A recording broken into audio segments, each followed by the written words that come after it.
आम्ही हॉटेल अभिषेकमध्ये दापोलीला उतरलो होतो. तिथे सकाळी जेवण केलं.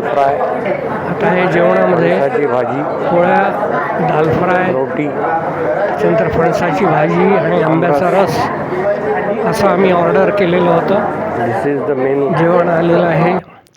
आम्ही जेवणाचा आस्वाद घेतो आहे. जेवण छान होतं. पदार्थांची चवही छान होती. तेव्हा आता जेवण करून आणि पुढे आज आम्ही प्रवासाला निघणार आहोत. पुढचा प्रवास दापोली ते चंडिका देवी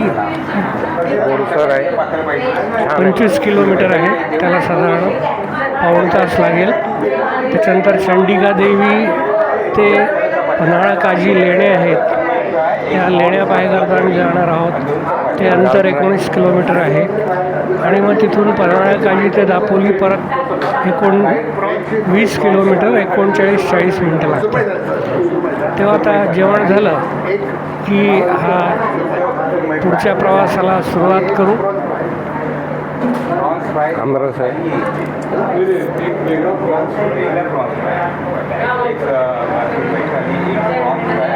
एकंदरीत छान जेवण आहे. आता हे आम्ही प्रवासाला सुरुवात केलेली आहे.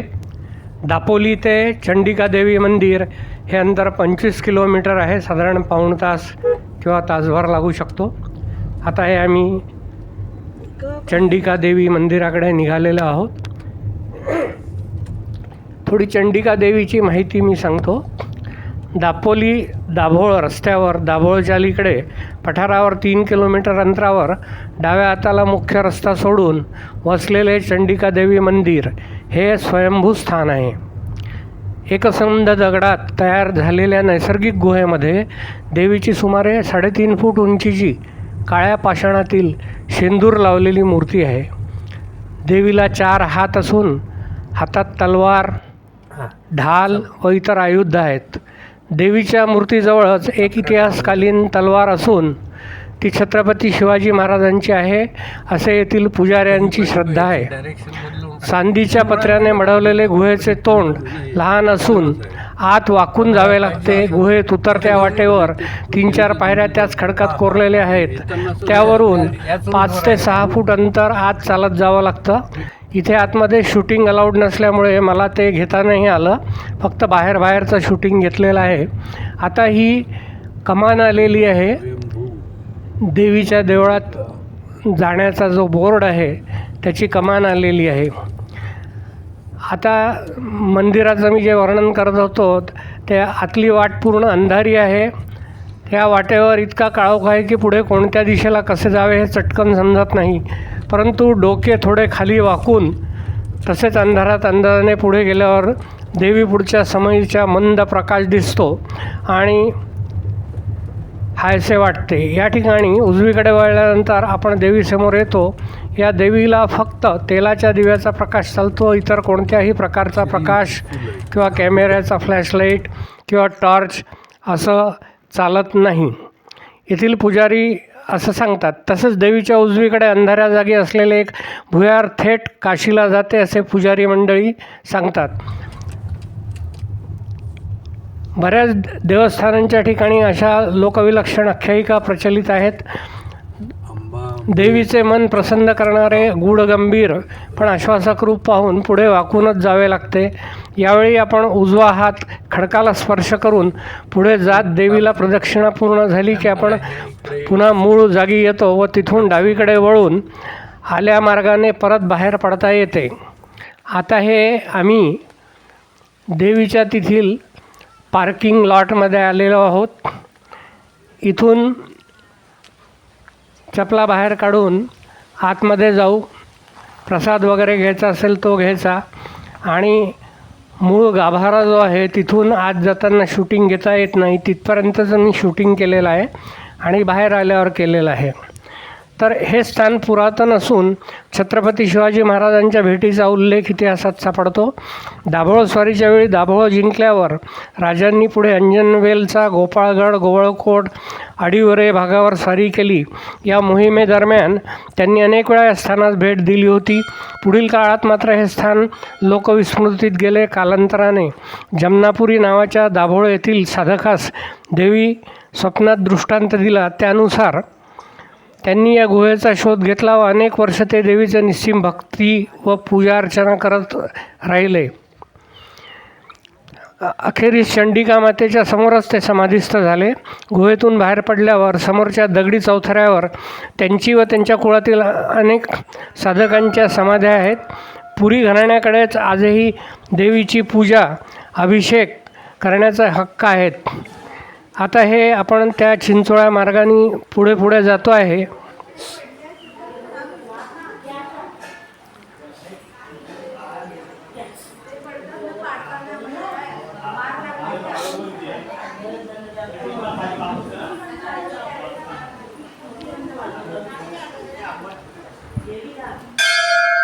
हे आता इथून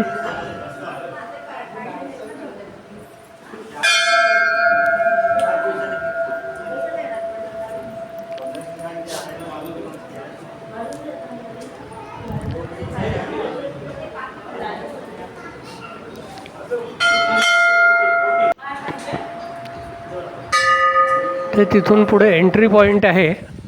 आता ते सगळं दर्शन घेऊन आम्ही बाहेर आलेलो आहोत. मंदिर परिसराच्या बाहेर दिसणारी तटबंदीचे पडके अवशेष दाभोळच्या किल्ल्याचे आहेत. या किल्ल्याबद्दलची फारशी माहिती उपलब्ध नाही. इतर मंदिरांपेक्षा वेगळं आहे. हे स्थान आवर्जून पाहावे असे आहे. सध्या आंब्याचा सीझन असल्यामुळे एप्रिलमध्ये विकायला आंबे ठेवलेले आहेत.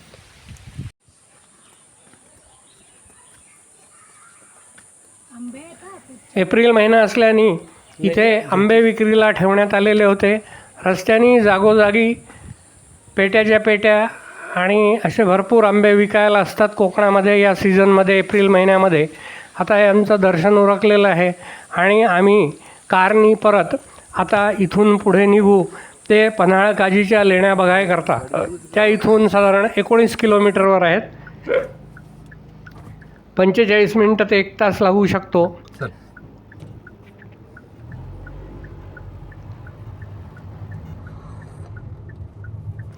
आता चंडिका देवी मंदिर ते पन्हाळ काजीचं अंतर 19 किलोमीटर आहे. साधारण अर्धा-पाऊण तास लागू शकतो. तिथे मंदिराच्या जवळ कुठेही काही गाईड नाही आहे किंवा माहिती नाही आहे. एक छोटासा बोर्ड आहे. त्याच्यामुळे मी तुम्हाला थोडीशी माहिती त्या मंदिराबद्दल सांगतो.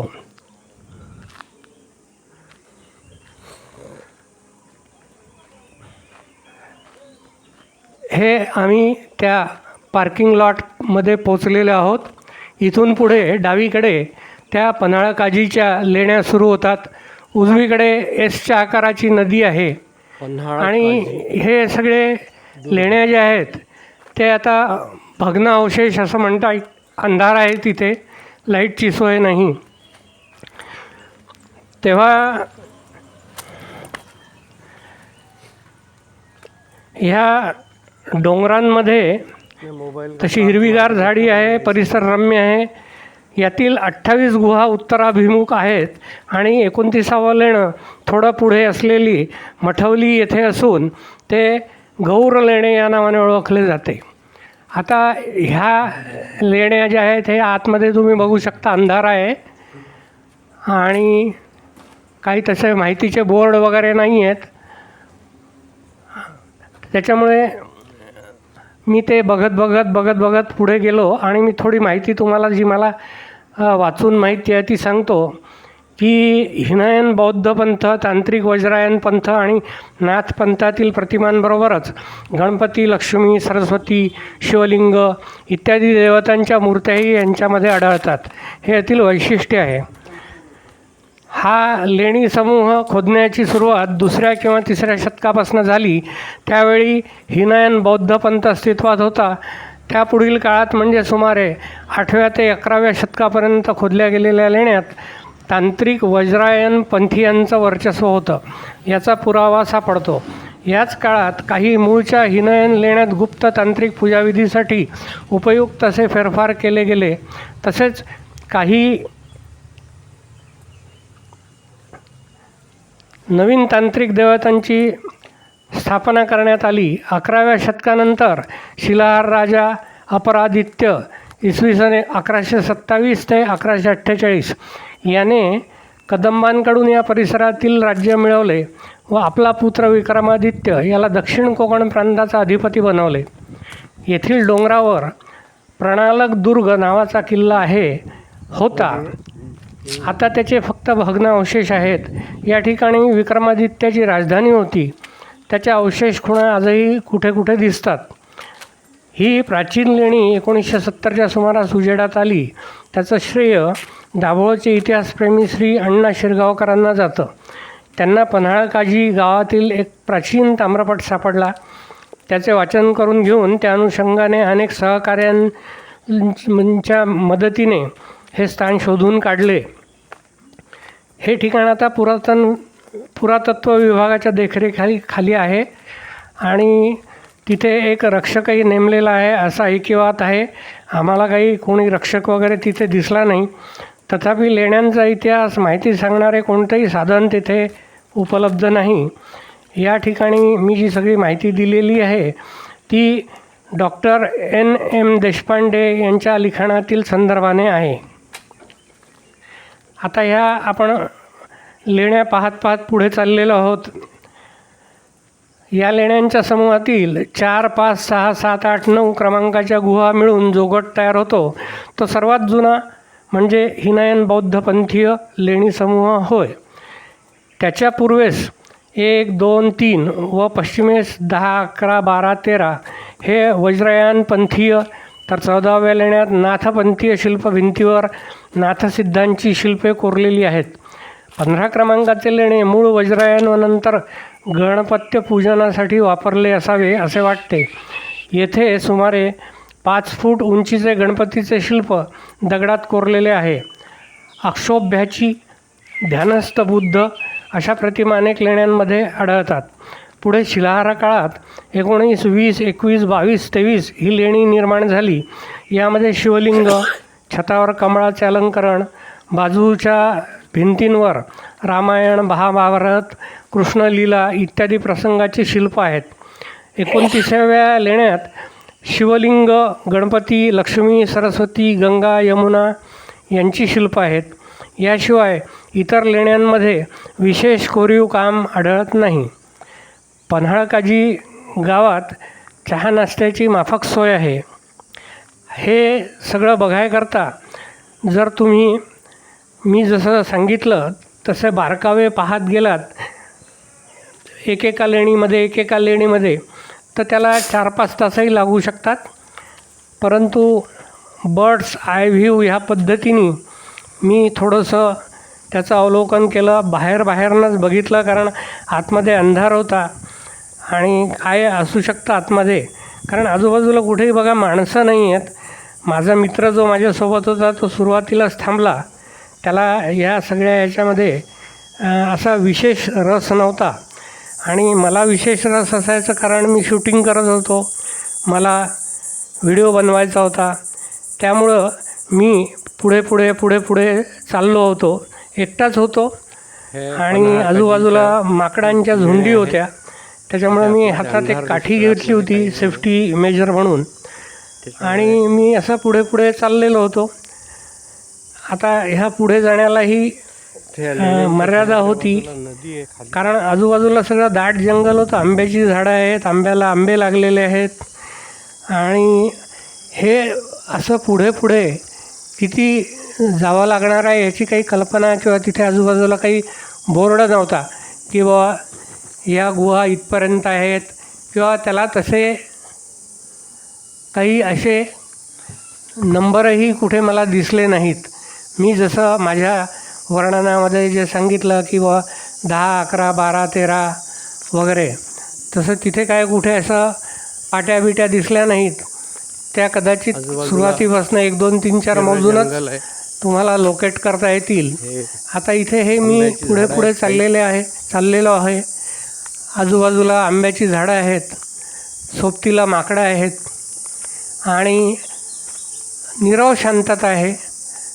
जर बडबड बंद केली तर तुम्ही शांतता अनुभवू शकता. आता हे मी पुढे पुढे चाललेलो होतो, ते मला काय कल्पना येत नव्हती की हे असं कुठपर्यंत आहे आणि याचा कुठे एंड आहे.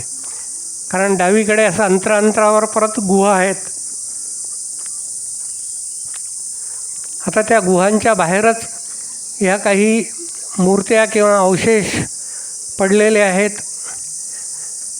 आणि आतमध्ये अंधार असल्यामुळे तसं कबूल करायला पाहिजे की आतमध्ये जायची तशी हिंमत होत नव्हती, कारण मी एकटा होतो आणि जवळ काही टॉर्च वगैरे आणलेला नव्हता, कारण कल्पना नव्हती की इथे असा काही अंधार असेल या गुहांमध्ये. आता हे पहा, हे सगळे असे भग्न अवशेष आहेत बऱ्याच गुहांचे. असं दिसतंय.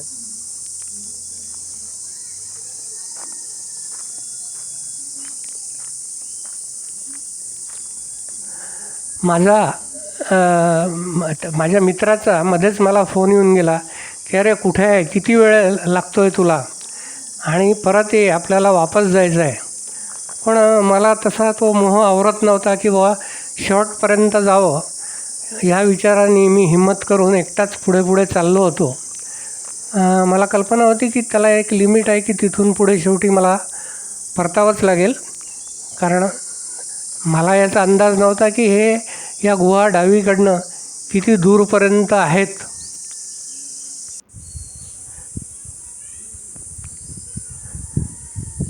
हे बघा, बऱ्याच ठिकाणी हे असे बाहेर दूरवर अवशेष पडलेले आहेत. त्या शिल्पांचे, बांधकामाचे ते तुटून पडले आहेत किंवा काय, याची काही अशी कल्पना येत नाही. तर मी आता तिथून परत जायचं ठरवलं आणि आता मी तिथून परत दापोलीला आमच्या हॉटेलवर जाणार आहे.